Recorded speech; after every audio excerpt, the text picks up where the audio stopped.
غیږ پروتو خبر نه وم له جهانه نه محتاج د نسیمو نه مې ویرله خزانه نه مې ویرله خزانه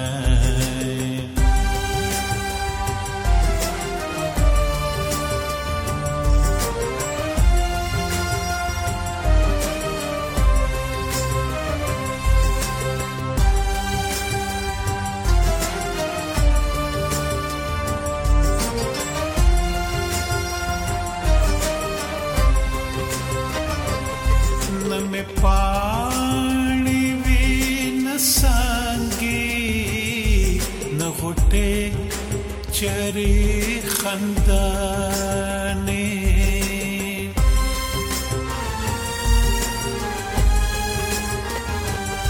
संगरागलम सरावशो चेस पुई नशुम लजाना شیرین خوب د آدمو لهر خوا فراموشی و کوم بنیاز را بیدار کړم هر خوا تخاموشی و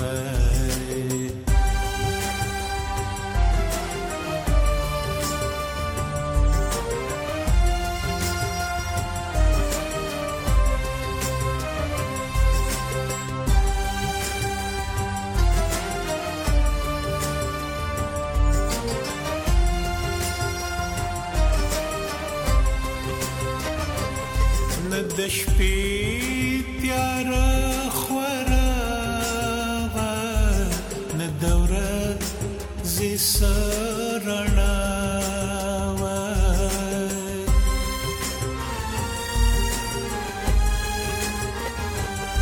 نه ښادي نه غم و هلته نه ژړا و نه خندا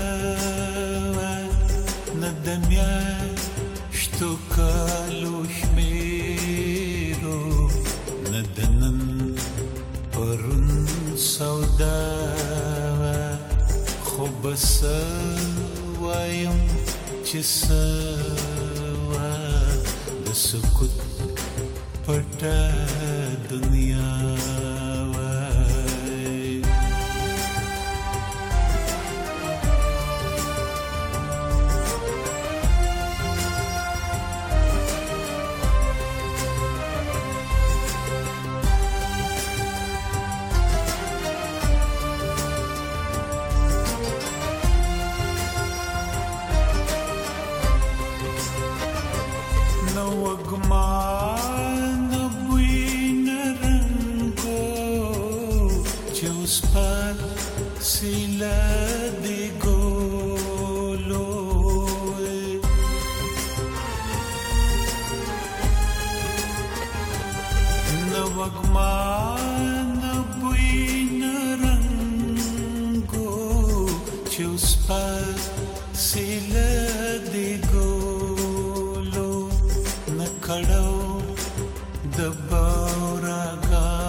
دنیا دای وفادار ژوندې مطلب اشنا دې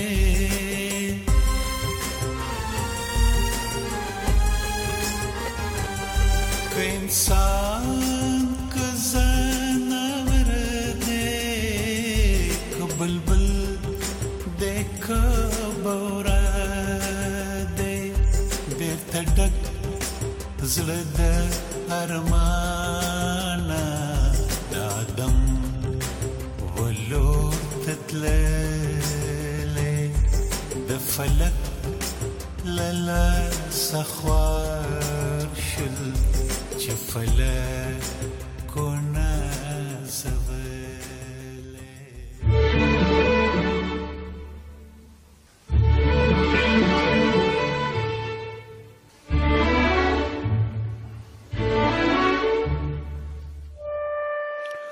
خوګوریدونکو دا وایس اف امریکا ډیو ریډیو دی زه سردار علی ټکر د پروګرام بل ډیوي سره تاسو په خدمت کې زرم. خوګوریدونکو لکه څنګه چې تاسو ته پته ده په نن ورځ باندې موږ تاسو سره په روښانه فکر کې په مختلفو موضوعاتو باندې خبرې کوو. نن به هم موږ تاسو سره په مختلفو موضوعاتو باندې خبرې کوو. د ټولو موږ سره زموږ څلور واړه مېلمانه محترم پروفیسور عثمان صاحب، ډاکټر شبیر احمد صاحب،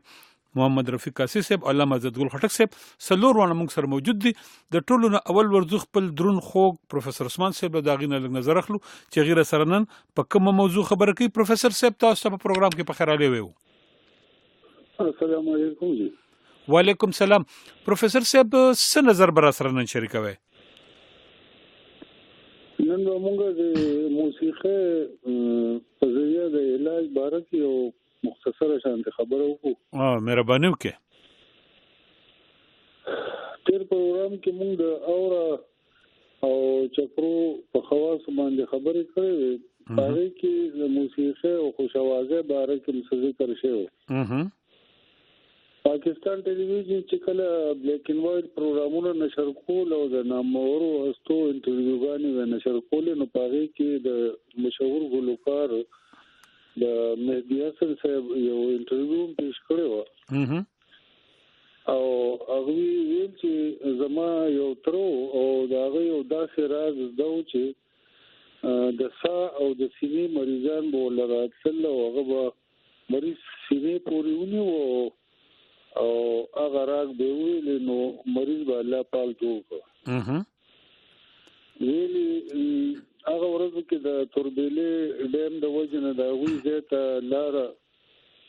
نه وه، نو ډکې ډکې کښتۍ به ولې د مریضانو راتلې. د موسیقۍ په طریقه علاج کې آواز او آلات دې له نان میوزیکل مقاصدو ته ترغیب ورکولی شي او معالج چې هغه د مریض په اوره کې سره مناسبه تبدیلی راولي. دې سره د مریض جذباتي، دماغي او جسمانی رویو کې فرق راشي او هغه بهتره تمایل شي. په دې طریقه علاج کې ذهني دباو، غوسه، درد، ذهني پریشانی، افسردګي او نور د ډېرو مریضونو علاج کیږي. په دې طریقه علاج په شا دا تیوري ده چې د موسیقۍ نه یا د سمانه په دماغ کې کوم موجود نیورون وی هغه ته متاثر کیږي او دا خوشگوار تاثرات په ټول جسم کې خوري. د موسیقۍ د تاثر رینج او پاور دې کې څه معمولی لږ شانتي اختلاف هم شته. په دې څه خواص او خصوصیات په ټول دنیا کې چې دا منل شي دي، لکه یو خدا چې د موسیقۍ انتخاب چې دا د انسان د شخصیت عکاسي کوي. بل دا چې موسیقۍ سره ټول ګډ وډ خیالات یو بامانی یعنی فضا کې را محدود شي او د خیالاتو کوم کنټکست چې وي یعنی سیاق او سباق یعنی مخکې څه خیال او پسې بیا څه خیال په ترتیب کې، نو په دې کې یو رابطه جوړه شي او دې ترتیب سره یاداشت او حافظه هم ښه کېږي. موسیقي د حرکاتو حوصله افزایي کوي او سپورټ کوي. نو موسیقۍ سره انسان ته پخوانی یادونه رايات شي او جذبات کې محو شي. په دې وجه دا د هر دماغي لیول د انسان لپاره یو شان فائدمن طریقه علاج دی. ځکه چې دا د انسان هر یو حس له تسکین ورکوي او فرحت ورکوي او د خوشحالۍ یو پیغام ورکوي او دا ټول جسم کې خوريږي او خاص کر دې چې د کمال خبره دا ده چې دا ټول بیداری چې د لا شعور ته دي نو ځکه ورسره دماغي تناو بلډ پريشر او داسې نور د سا بیماری او نور مسلې دا سره حل کیږي په خوانه چې کوم تعذيبونه و لکه اسدو مسکه هغه کوم د موسیقي د مختلفو مقاصدو لپاره به استعمال کېده او مختلف علاجونو لپاره ودا استعمالېده لکه انډیا شو افریقا امریکا او د یورپ په دغه ملکونو کې ودا یو خطا خطر علاج منل شو د تبت خلک چې دی هغه اوسم د علاج د لپاره د روحاني طاقتونو وللو د لپاره او د مختلفو یعنی د مختلفو فریکوئنسو ټلې غږی په بالي انډونیشیا کې ډول د پیغام رسانه او استرالیا او امریکا کې د یعنی د ساوند وایبریشن د دې ریپیټیشن چې نو د ووکل ساوند په ذریعہ روح او د جذباتو منځ کې یو آهنګ هماهنګي دایمه په دې ذریعہ پیدا کوي په پدید مصر کې هم مذهبي پیشوایانو با د ووکل ساوند چې دا به د انرژي سنټر د بیدارولو لپاره استعمالو د مریض لا د غانې په خپل د یو ترغیب ورکول چې دا یو بیماری ده شیزوفرینیا وته وي نو دې کې د علاج د ترتیب صفته نه لګي نو دې کې هغه دا یو طریقه استعمالي چې مریض له خپل ترغیب ورکي چې ته خپل خوخي یو غانه یا څه شي خوخ کا او د دې نه بیا د خیالات او جذبات په ترتیب کې کولی شي دا یو دلچسپ بات دی خو په دې باندې به خیر نور خبرم کو پروفیسور صاحب نن د پاره دا خبره کافی ده بیا اخره کې خټک صاحب ته ډیر کم وخت پاتې شي او خبره پاتې شي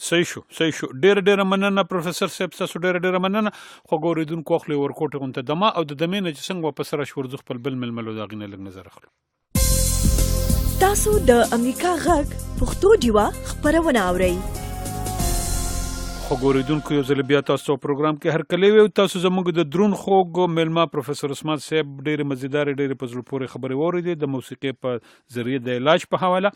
مونږ سره زموږ بل درون خوګ ډاکټر شبیر احمد صاحب په پروګرام کې موجود دي ورزو ډاکټر صاحب چې غیر سره غي چې کوم خبره د تخلیقي کائنات په حواله باندې شروع کړو ګورو چې غیر سره نن څه شریکي ډاکټر صاحب تاسو په پروګرام کې په خیر اړې وو السلام علیکم وعلیکم سلام ډاکټر صاحب تاسو خپل خبره جاری وساته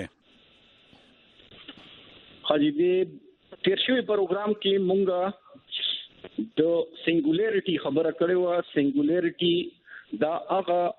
د حالت دی چې په کوم حالت کې دا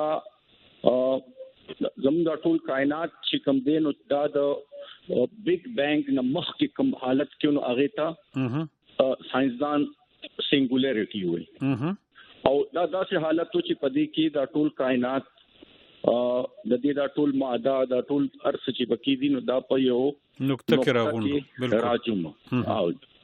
بلکې دا سنگولریټي چې کوم دنو دا چې دا غي نه مخکې دا غږی ځکه چې نقطه فرض کومه او آیو نو نقطې دا مطلب چې د کې سپیس موجود وو نو سپیس نو په ټیم کې دا کوم سنگولریټي چې کوم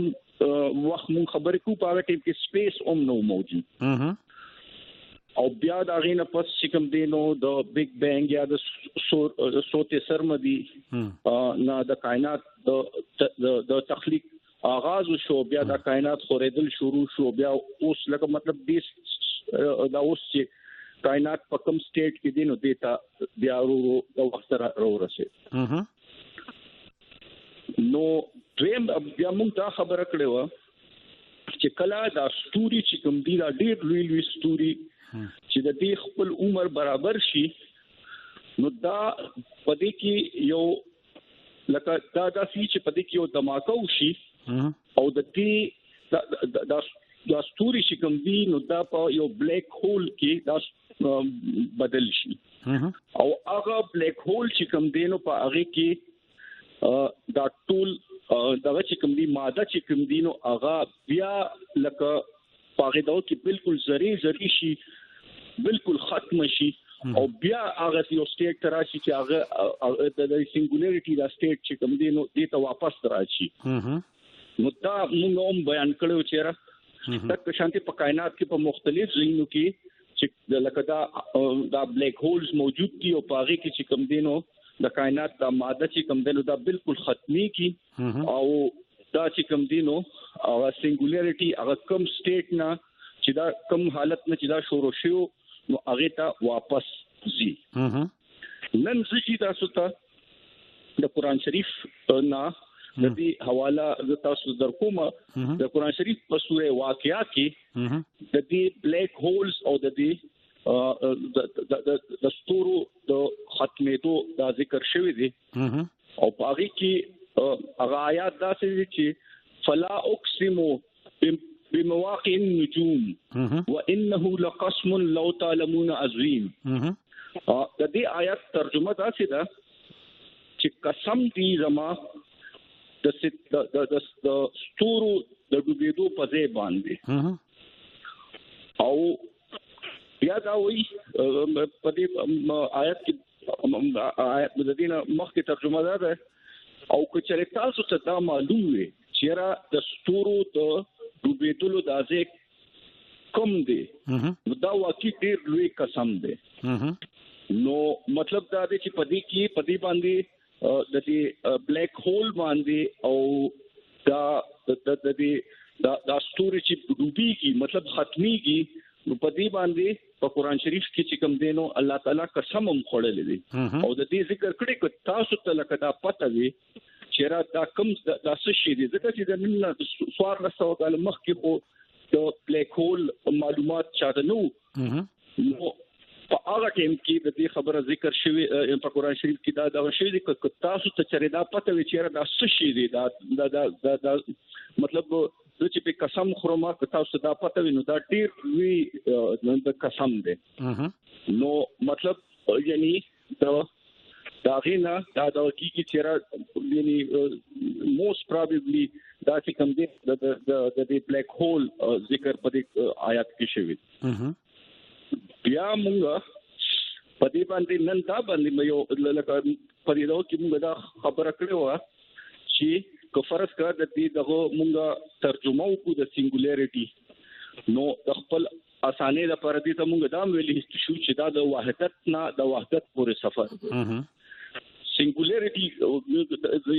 د سنگولریټي دا چې لوز غونته ترجمه د وحدت په دغه کې دي شي ځکه چې سنگولریټي مطلب دی چې سنگل لکه یو نو دا بالکل دا یعنی کومه د دې دغه آغاز کو چې د کائنات یعنی د هغه ټیم آغاز کو چې د کائنات کله جوړېدل شروع کېدل او بیا که فرض کله په لوی سطح باندې د ټول کائنات لکه د وکیږي یعنی ختمي کی نو دا یعنی څنګه په بلیک هول کې دا ټول ماده چې ختم شي د شانتي لکه ښکاری راسي چې د کائنات یا اختتام هم کیږي نو دا یو بلیک هول کې په دې اختتام کیږي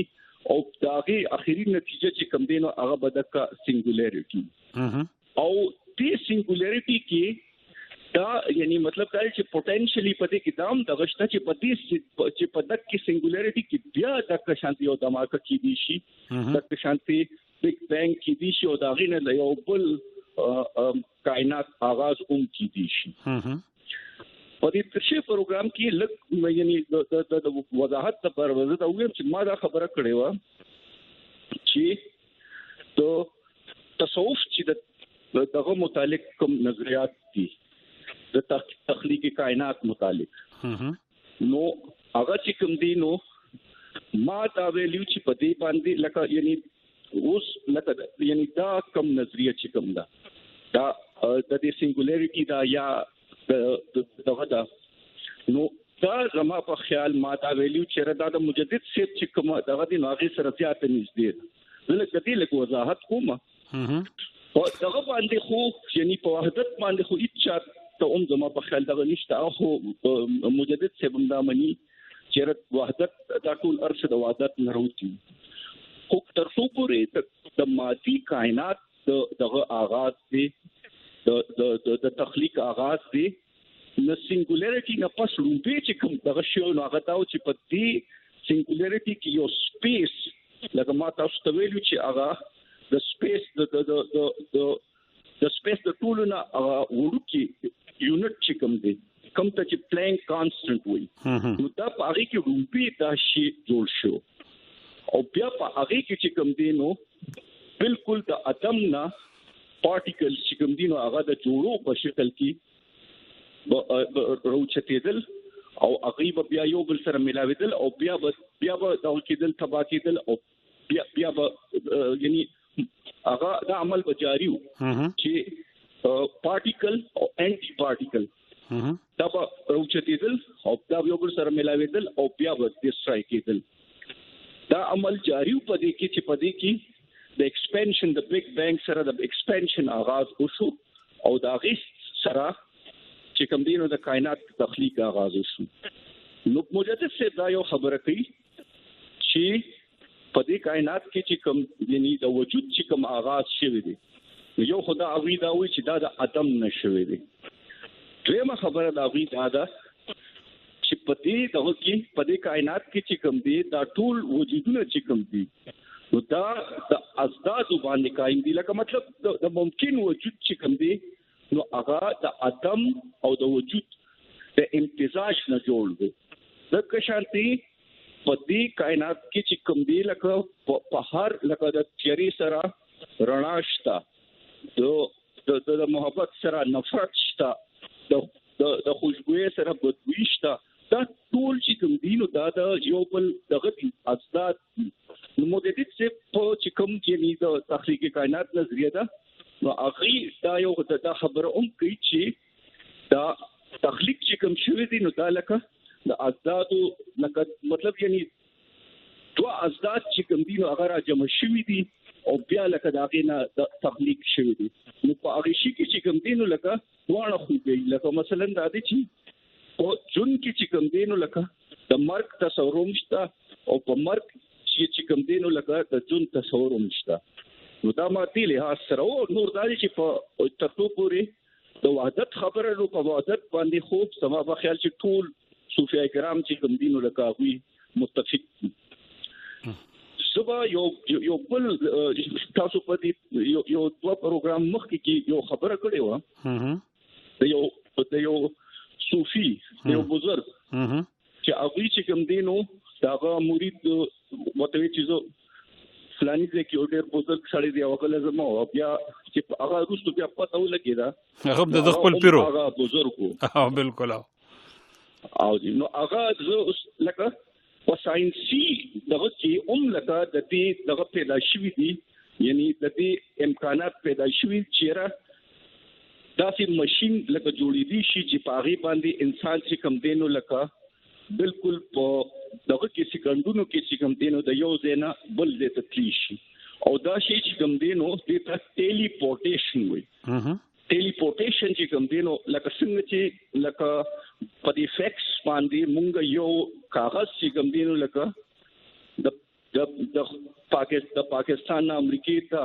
یا د دنیا هر یو کوټ ته لګی شو او پاره کې چې تور واچي نو دا غیغه نقل چې کوم دینو هغه پالته کې په بل ماشين کې راوځي نو په دې دغه باندې د کوانټم میکانکس دا انټنګلمنت هغه خبره چې موږ کړې و چې ډاکټر صاحب کستاسو خوخي د ټیلیپورټیشن خبره چې تاسو وکړه زویم چې دا راتلونکي پروګرام کې اوس وخت موږ وخت سره کمیږي چې دا تاسو پر راتلونکي پروګرام کې د دې زینوم شروع کې په دې باندې نور مخکې خبرو کې لکه څنګه چې دا ما ذکر د خبرې کړې مو تاسو هم ذکر وکړو چې ساينس هم دا خبره اوس منلې ده او د باقی بالله په حواله باندې هم د دې خبرې یو ثبوت ته چې کله داغه جنازه کې دا او داغه خپل مرید یو بیرته پوس کړي وغه ورته وی چې را دا روح څه شي دی او نو هغه ورته چې په ورځ چې کم زما جنازه سو کوي نغنه تاسو کا به جواب درکې په دې باندې ډیر مختلف هغه کیږي چې په یو طرف ته خدا باقی بالله هغه پروت ته او جسد خاکی چې ورته دا مړ وجود پروت ته او بل سیټ ته چې کم سړی جنازه کوي باقی بالله په خپل دی دا ډیر دلچسپ ډیر مزیدار غدي نو کوم خوخی نو په دې ټیلیپورټیشن باندې په راتلون کې پروګرام کې لږ تفصیل سره خبرو شي خو ګوریدونکو اخلو ور کوټه غونته دمه او د دمینه چې څنګه واپس راشي ورزو خپل بل ململو دا غینه لږ نظر اخلو وایس اف امریکا یو رادیو واوري خو ګوریدونکو یو ځل بیا تاسو ته پروګرام کې هر کله وي تاسو زموږ د دوه درنو خوګو ملمنو محترم پروفیسور عثمان صاحب محترم ډاکټر شبیر احمد صاحب ډېر مزیدار او ډېر د خوند خبرې اورېدې ورزو خپل بل ملما محمد رفیق قاسی صاحب له دا غینه لږ نظر اخلو چې غیر سره نن څه نظر شریکي اسی صاحب تاسو ته پروګرام کې په خیراله وو السلام علیکم وعلیکم سلام اسی صاحب څه نظر برا سره شریکوي نن زمو خود رحمان بابا د شعر او د تصوف د اصطلاحات خبره ده خدا عثمان صاحب هم ډېر مزیدار موضوعات مخې ته راوړل او ډاکټر صاحب دا غي زیات په بدل خپل موضوع ګډ وډ شي دا ډاکټر صاحب دغه خبره وکړه قرآن په دغه گواهه کنه واضح چې د ملک بلقیس تخت چې سليمان عليه السلام ته راته اسف برخي هغه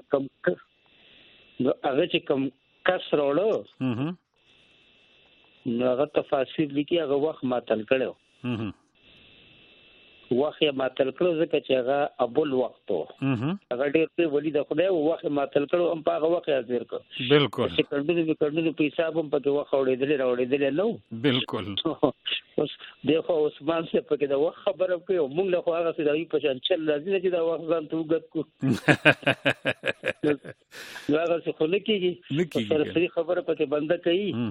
دا د ستورو خبره ډاکټر صاحب سره مزیدار وکړه قرآن کې څومره مزناکه خبره فرمایي چې زینا السماء الدنيا بمصابيح دا د زمکه د مخامخ اسمان چې ډومبنه دي نو دا مونږ په ستورو خسته کړی دي خامخا د دې خیسته پر دغه زور نه وي د ستورو کېدل دا لازم خبره ده وی پنا کېدل یو بل دینه بل ته تفسیر قرآن کې رجوم الشیاطین دي کنه شی دا ستوري شیطانان ته خدای پاکولي دغه ټول خبرې اشته دا عثمان صاحب د موسیقي په حواله خبرو کا دا ډیر زیات تفصیل تر د نور خو تفصیل بسو هغه په پوراو کا تفصیل او موسیقي چې دا نو دا د مادینا د خپل آلاتو نه دا چې د لطافت یو لهر دی او پاسي ډیر ښه او د کونت هم جنس پرواز خبره د نو ال روح هم لطیف دی او موسیقي لطیف شي نو بس د دوی دغه هم جنسه د وجنه دغه کیفیت ټول دغه کېږي نو ماده خو دغه روح غلامه ده بیا چې کم دغه سړی وجدان او سره د کیفیت او صحت په هغه کې د چې نور پاسي او د صحت امر کې ټول خبرې کوي دا ټول خبرې ډېر زیات مزیدار وي دا ډاکټر صاحب چې کوم دغه خپل موضوع راځو دا ټول کرشمي چې دي دا په روح اعظم کې دي تکر صاحب روح اعظم چې دی دا د تصوف یو عظیمه اصطلاح ده ذوق او روح اعظم دا هم د دې ټول خبرونه بنده پورې باسي او حقیقت طرف ته وړي لکه دا ستوري سپوږمۍ د یو تیر پروګرام کې ویلو کنه رحمان بابا شعر په حواله مو خبره کړې و چې دا سپوږمۍ خدا هغه د روحاني اثر کاپ دی په کې خپل ګرځي کنه په دې ټول باندې هغه مخکې حقیقت تطلیق دا روح اعظم چې دی دا یا خو د ټول لوی د حضور پاک علیه الصلاۃ والسلام روح مبارک دی او بیا چې دینو انساني روح ته دا روح اعظم ویل شي په دې وجه ورته صوفیای کرام وایي چې دا د ذات الهی مظهر دی دا د ذات الهي مظهر دی او دا د کثرت او د وحدت فلسفه څومره چې ده دا د روح اعظم کرشمي دي. کله چې روح اعظم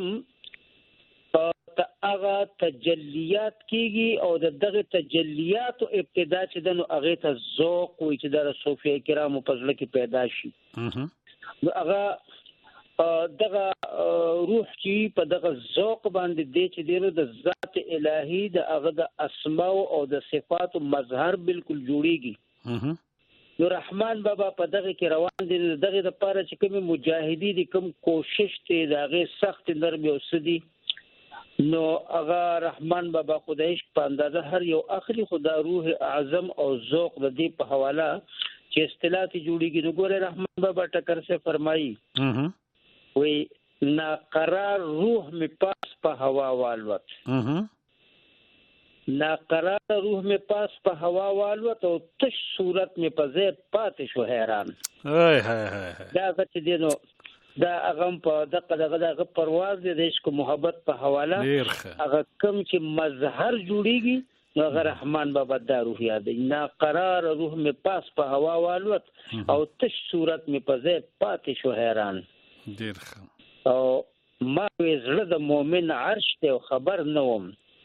ورګی دا وره ما زړه د مؤمن عرش ته خبر نه وم چې په عشق زما د عرش کاندي ویران. وا وا وا وا وا وا وا وا دې ته ورګی ډیر ښه. ما زړه د مؤمن عرش ته خبر نه وم چې په عشق زما د عرش کاندي ویران. رحمان بابا چې روح اعظم تا او د ذات الهي مسیر رحمان بابا په باره کې ځوان کو د دې شاعر ته مونږ ګورو. رحمان بابا خو دروغجن انسان نه دی، ډیر لوی ولی د خدای دی. دنه خو په قبر کې تاسو شي چې رب دې څوک ته نو امدغه تاسو پته ګوري چې څنګه کیږي. صحیح ده بالکل. پاره کې چورلا رنگ دی بالکل او بس یو کلندرانه پن کې پکې رنگ دی. کته پوسه ته چې من نبیو کا خبر دې زړه ته وګوري دې زړه نبی دی. بالکل دې زړه نبی دا هغه په نور کې نور دی. اګه تاسو ته په چې ما دینو کا رحمان بابا ورته وی چې شي کېدل نور څه دی بس دا کله کلندرانه په شي کېده دا هغه په داسې انداز دی کنه هغه د اسمان نه د فلک نه د خدای نه د رزق او د مادي مشکلات چې پیدا کیږي د هغه د خاتمه او د ځان د لکول د پرم سوال نه کوي. هغه دا وی ګډه وټه په پړي سره کلکا د روټه تم او مخه د فلکا ورږي سوچ ګډه وټه په پړي سره کلکا د روټه تم او مخه د فلکا وی چې د دغه سيزونو تم او دغه سديستا خوراکه عشق ته په هغه ستا روح چې دی نو دا خو چونکه لوی شي دی اعظم دی دا به د هغه ذات الهي په دغه مظهر کې د هغه د انوار او د هغه د صفات او د اسماء خو بیا ګوره په دغه لار کې رحمان بابا کوم مشکلات یې ګوره ټکر سے د حیرانتیا خبرې دي هغه په ډیر خواږه لګي وی په یاره کې آزار نشته خدای دې نه کا که ضرب زمازله لتا آزار وی په ساده طریقه په یاره کې آزار نشته خدای دې نه کا او که ضرب زمازله لتا آزار وی. او بیا چې دینو دغه وجم خي چې چونکه کم تکلیف ستا پلار کې ستان را ترارسي نو هغه مزه کوي کده یار له سور په ما بلیږي هغه ور عاشقانو ته گلزار وی. ډیر ښه. او استاد الله سره کوم ور په ما بلیږي د هجران دی د فراق دی هغه ماته ګلو نه دی هغه ماته گلزار دی. او زه خو بس تا وسل غواړم روح په دغه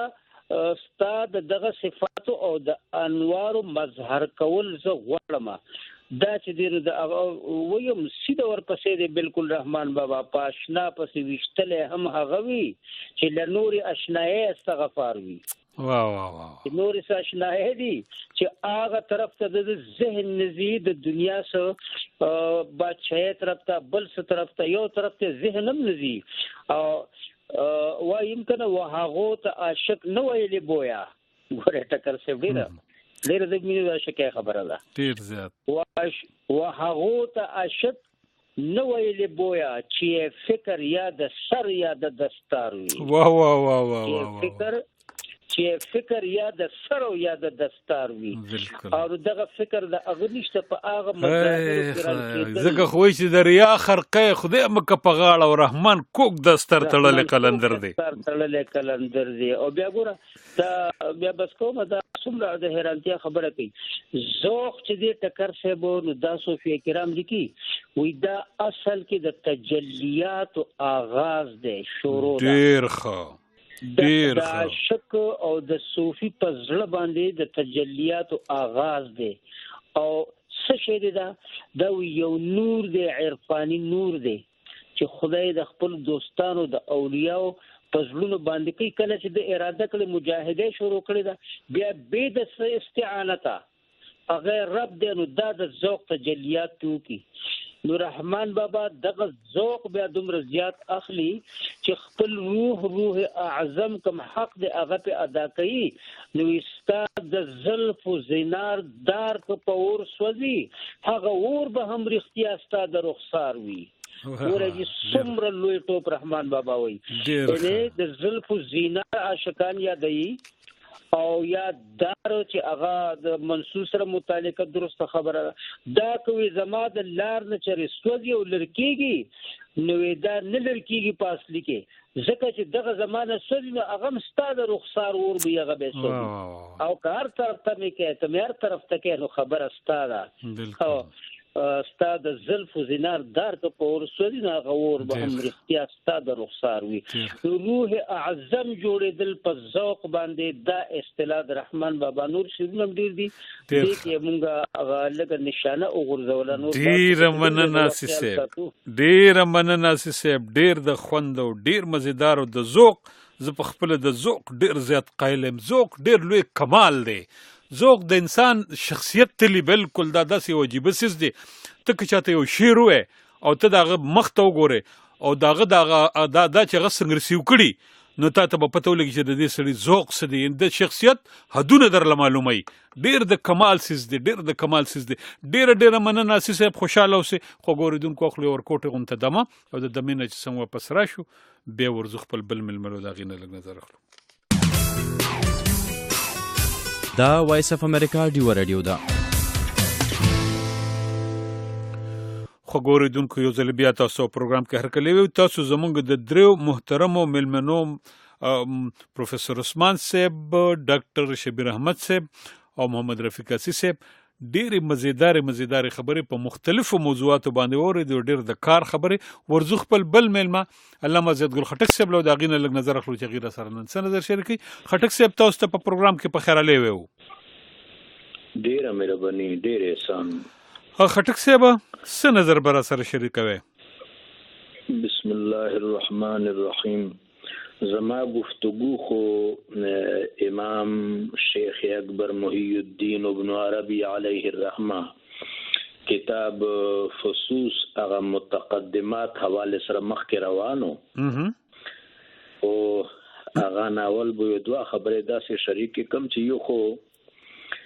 جناب محترم رفیق عاصی صاحب دامت برکاتهم العالیہ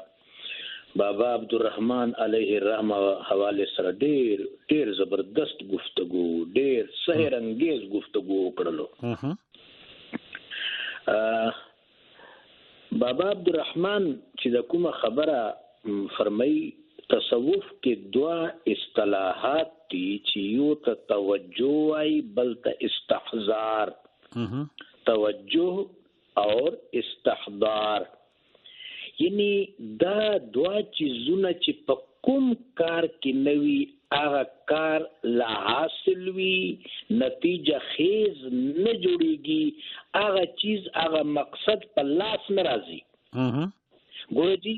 مونږ خپل دنیاوی معاملات کې پیشورانه معاملات کې د دنیا چې کوم سرګرمیاں او ایکټیویټیز دي دا کې کچره اټینشن نوي او پریزنټیشن نوي یعنی توجه نوي او استحضار نوي په دنیاوی مقاصد هم نه حاصلېږي نو نن د جناب اسیس گفتگو پتا باندې او چې څنګه چې بابا عبدالرحمن علیه الرحمه مختلف اشعار حواله غوي ور کړلا چې توجه او استحضار ډیر ضرورت دی په دغه میدان کې. بل خبره هغه فرمایله ما ته شیخ اکبر رایات سو علیه الرحمه هغه شیخ اکبر د اولیاء کرام علیهم الرحمه محبوبان بارگاہ اقسام بیان کړی دي. هغه اولیاء کرام چې کوم هغه تنوع تقسیم بیان کړی دي هغه کې یو رینک دی یو عہده دی صاحب زمان. صاحب زمان هغه صوفی توای چې کوم تعالی تبارک وتعالى جل شانه په زمان باندې په وخت باندې تصرف نصیب کی. نو موږ دغه کې ګورو چې حضرت برخیا هغه زبرګو چې هغه تعالی تبارک وتعالى تصرف زمانی ور کړو لہذا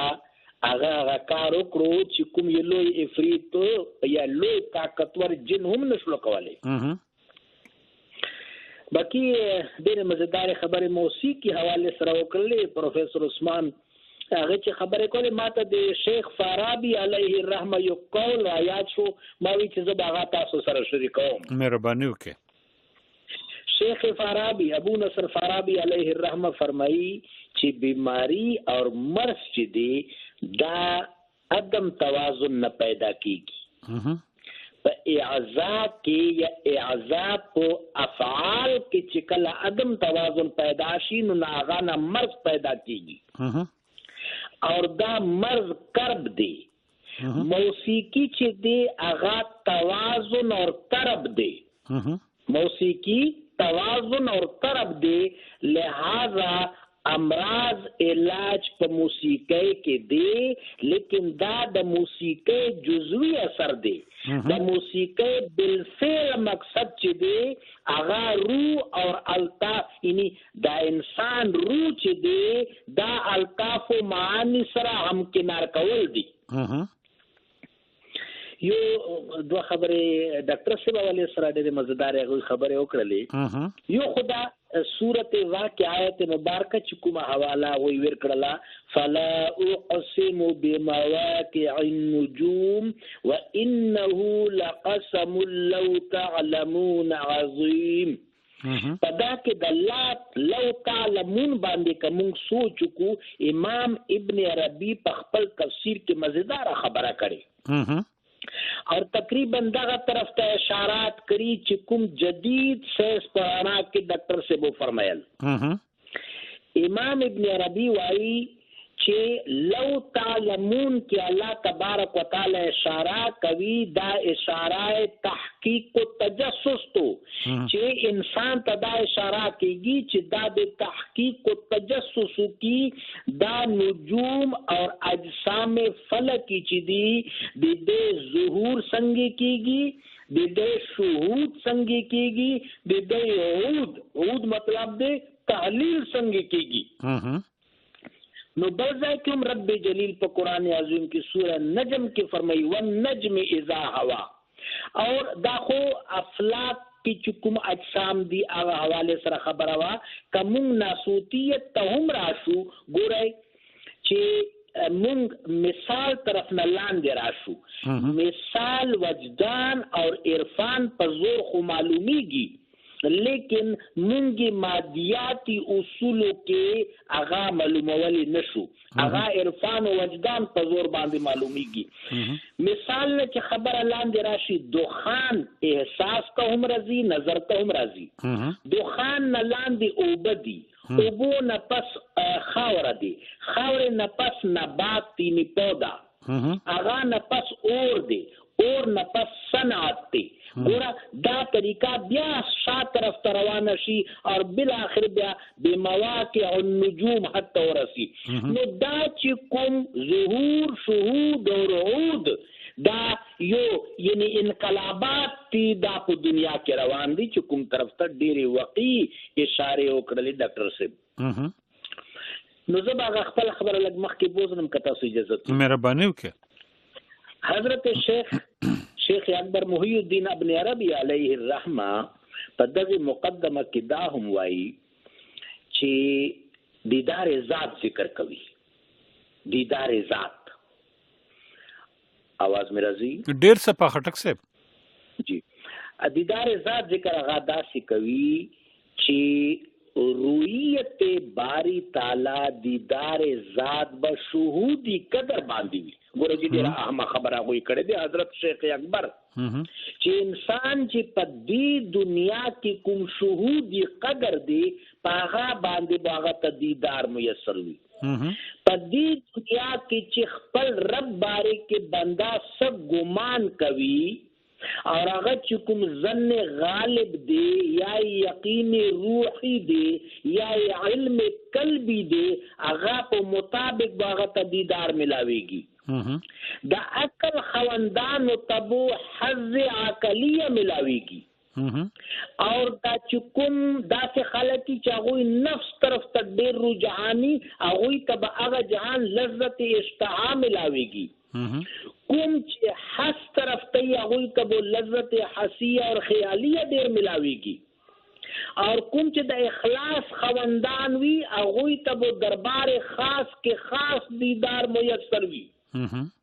قرآن عظیم دغه طرف ته اشاره کوي. رب جلیل فرمایي ګوره جی ډېر زبردست استبصار کړی دی شیخ اکبر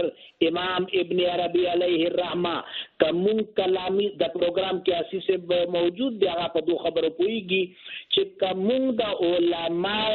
تفلسف اور علماء اصول اور د کوم چې کلام یعنی کلامی ماهرین دي هغوی افکار وګورو په هغوی افکار کې ډېره تنوع دو. دا تنوع بظاهر خو مونږ ته دا تنوع داسې ډس انټیګریټډ ښکاري په دا کې مونږ ته اختلاف ښکاري لیکن که جوهري طور باندې وګورئ جوهري طور باندې دا خبره دی چې کومه امام صاحب کړی دی چې رویت یا دیدار ذات بو شهودی قدر باندې وي. ډیر هر سړی ته هغه ظن غالب په مطابق الله تبارک وتعالى جل شانه خپل دیدار ورکړي. څنګه چې قرآن عظیم کې الله فرمایي ولکم فیها ما تشتهی انفسکم ولکم فیها ما تدعون. هغه ځای کې چې کومه تاسو اشتهاوي هغه به ملاويږي او سچ غواړي هغه به ملاويږي. حدیث قدسی دی محبوب پاک صلی الله علیه وسلم فرمائی کہ رب جلیل ارشاد دے انا مع عبدی عند ظنه بی چې زه هر بندا سره هغه ګمان په مطابق چې کوم ګمان هغه ما سره وابسته کړی دی. ګوره دغه کې شیخ اکبر علیه الرحمه وایي ډېرې زورورې خبرې. ګوره شیخ اکبر کمال دادی چې هغه صرف مسائل نه بیان کوي د مسائلو حل بیان کوي. بالکل څومره چې نظری مسائل دي څومره چې اعتقادي مسائل دي څومره چې عارفانه مشربي یا فقهي مسائل دي شیخ اکبر کمال دادی هغه پرفیکشن او ایبیلیټي دادی چې دغه مسائل حل وباسلې دي. ګوره هغه قرآن پاک آیت دی کلما رزقوا من ثمرة الرزق. دغه آیت باندې تبصره کوي جو دا نتیجه وباسي دا تفسیر تعویل اور تعبیر وباسي چې هغه جهان به چې هغوی ته رزق ملاو شي ثمرات د میوو رزق کلما رزقوا من فيها من ثمرة الرزق قالوا هذا الذي رزقنا من قبل واتوا به متشابها. هغه وو چې دا رزق مون په دنیا کې استعمال کړی دی اور مشابهت براوړي. دغه آیت په تناظر کې شیخ اکبر فرمایي چې دا دنیا د آخرت دی باچا دی. په دغه کې چې کوم فطری علمی اور ماحولیاتی قدرونه دي هغه علمی فطری اور ماحولیاتی قدرونه کې انسان مطمئن دی اور خوښ دی. اور داغه دی باچا دے داغه دی باچا بو یو لوی وسعت کې یو لوی تبسیط کې هغه جهان کې نظر ترازی دا ډیره اهم او ډیره غامضه او ډیره ګهره نقطه دی. ما ته د بابا عبدالرحمن دعا اشعار رايات شو خاص په دغه نقطې باندې. حضرت وائی جناب بابا عبدالرحمن کپگنج د شہی فخر د شہریار کا کپگنج د شہی فخر د شہریار کا عاشقان د دلبر پہ رخسار کا. واہ واہ واہ. ګوره جی دا فلسفه دی چې دومره دقیق فلسفه دی اور امام ابن عربی علیه الرحمه شانت صوفی اور هغه شانت فلسفی بیان کړی دی او سه په بالکل معروض کې دا فلسفه بابا عبدالرحمن څنګه بیان کړی دی ورته فکر فرمایي. کپگنج د شہی فخر د شہریار کا عاشقان د دلبرو پہ رخسار کا خرکپوشو پہ خرکا کے دی مندلی هاغه حظ چې په دنیا کې دنیا دار کا. واو ډیر ښه. پتنګانو لرا ګوره زه حیران تیم جی امام اور شیخ اکبر علیه الرحمه دومره عمیق فلسفه په معروض کې راوستل دا د پر ډېر عرفان ضرورت تا څنګه چې ساسي سے وہ فرمایل چې کوم مقام باندې فائز المرام دی بابا عبدالرحمن چې دومره ابکری نقطې هغه معروض تراولي. بالکل بشک. پتنګانو لرا خدای ورکړه په اور کې پتنګانو لرا خدای ورکړه په اور کې هغه ایش چې بلبل په گلزار کا. واہ واہ واہ واہ واہ واہ واہ واہ واہ واہ. اوس ما مطلب دا دی چې زموږ د نن طالب علم ته د بابا عبدالرحمن قدر معلوم شي. بالکل بالکل. ګانا فلسفه هغه په معروض کې راټینګ کړی دی. اوس په دغه مقدمه کې چې شیخ لږ وخت سدي وخت تر موږ سره لوسم کوم بس کم 5 منټونو شپږ ته منټه پاتې دي. ماشا حضرت په دغه مقدمه کې مخکې وایي چې دا تنزلات خمسه کوم ته چې موږ مراتب وجود هم په تصوف جبه کې وایو دا کې 18000 عالمونه پنهادي 18000 عالمونه. بیا وایي چې عارف د رب تجلیات انتہا تک هم رسیږي یعنی عارف چې دی هغه د رب تجلیات دیدار انتہا ته رسیږي نو بیا هم په درو درجو کې په ایوه درجه باندې درو درجو کې به هغه په ایوه درجه باندې وي. یو خدا دې چې هغه په تلاش کوي یعنی د عارف یا سالک یو مرتبه په دغه تمام تنزلات خمسه کې دا دی چې یا خداغه په تلاش او لټون کې وي دا علمی مرتبه دی. دومره مرتبه دی چې هغه په حیرت کې وي او دا ذوقي مرتبه دی. اور درمه دا دی چې هغه په بقا کې فنا وي دا د عشق مرتبه دی. کمال نه دی کړی جی کمال. اور بیا داغه چې کوم 15 مرتبه دی حضرت وایي چې دا کې ټول نه اول مرتبه دی غیب مطلق. صحیح زبان کې دا ته وایي absolute unknowableness. صوفیاء کرام دا ته لاهوت وایي اور شیخ وایي چې دا مرتبه دی چې دا مرتبه لا تعین دی ته ویلا کېدل شي. اسماء و صفات چکم دی اغا اشاری اور کنایا نهم مبرع و منظبی ادی اغوی وسط علم اغا عظیم هستی اغا وجود مطلق سره دی چې اغا د دغو صفات نه متصف دی اور متحمل دی. حدیث قدسی دی چې الله تبارک وتعالی وہ اور الله سره هیڅ شای نه مراد دا دی چې هغه په خپل او هیڅ څوک دی هیڅ چیز دی هغه صحیح او شریک نه څنګه چې حدیث قدسی کروسی رضی كنت کنزا مخفیا نو دا مرتبه علم قدیم دی د دا احاطه ممکن نه دی. دوما مرتبه چې دی هغه جبروت ته په ساينس جبه کې هغه توای یونیورس اف اومنیپوټنس دا تعین اول دی دا ته ظهور اول هم ویل کیږي دا تجلی اول دی نیمو علما دا عالم جوهر هم ویل دي. دغه ځای کې آیان ثابته څنګه چې ډاکټر صاحب خبره او فرمایله زاغي خبره طرف ترازو چې آیان ثابته دلته نقطې په شکل کې وی جوهري شکل کې وی. شیخ علیه الرحمه یعنی شیخ اکبر محی الدین ابن عربی علیہ الرحمہ داتا مرتبہ حقیقت محمدیہ هم وائی درېمه چې کومه مرتبه دی هغه ته عالم ملکوت وایي په ساینس ژبه کې دا ته مونږ انجلیک یونیورس ویلی شي دا تعین ثانی دی او ظهور ثانی دی لیکن دغه ځای کې عیان صاحب کا تنوع کې اور کثرت کی رونما کیږي اوس چې کوم شپږمې مرتبه طرف تراشو دا دی یونیورس اف مورټیلیټي اینڈ کریشن دا absolute observatory vision دی دا عالم ملکوت ته چې عالم خلق ورته لکېږي شیخ فرمایي چې په دغه عالم کې اجسام اجرام فلکی جمادات نباتات حیوانات ټول شامل دي تمام مثقلات په دغه کې شامل دي شیخ فرمایي چې عرش هم په دې مرتبه کې دي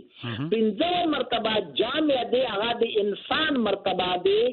په هغه کې لاهوت جبروت ملکوت اور ناسوت جمع دي لیکن فرق مراتب احساس پکار دي حضرت شیخ په دغه مراتب باندې وی مرتبه اضافه هم کړی دي هغه ته حضرت شیخ انسان کامل وای حضرت شیخ تعلیمات نه یوزبر ډیر متاثر حضرت شیخ جیلی رحمت الله علیه یا جیلانی هغه په دامه د مستقل کتاب هم لیکل دي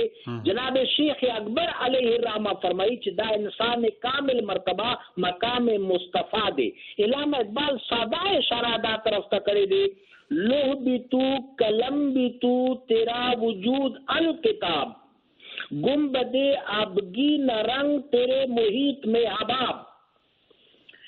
نو دا شیخ فرمی ہلو او بالکل ستا سواد راضی خټک صاحب جی جناب شیخ اکبر فرمائی چې دا تمام تابناکیات دا اسماء و صفات تماشی دی اور انوارات تی اور آغا اللہ تبارک و تعالی آغا حسن مطلق صفات چی دی آغا ہر لمحہ یہ نوے شان سر ظاہرے گی اور بے قرار تجلیات تھی اور نوی نوی رنگون آغا تھے پرتکی گی کل یوم ہوا فی شأن ما تبیع بابا عبد الرحمن شیر رایات سلطہ سو اجازت سرا فرمائی بیا د نوی شراب سکلی دی پوهیگم بیا د نوی شراب سکلی دی پوهیگم پر رخسار دی گل کرلی دی پوهیگم او په دې ځای باندې ختمو خټک صاحب او راتلونکي پروګرام کې بیا نور باس په دې باندې کوو زمونږ د پروګرام وخت بالکل ختم دی مالا زما پروډوسر وکیل خان له اجازه راکې په لوی الله مسپارو خشپه درته غواړو اور میں واخستو لسانا کر خراخ کائے بس ہم دل تک ارمانا کر خراخ کائے اور میں واخستو لسانا کر خراخ کائے اور میں واخستو لسانا کر خراخ کائے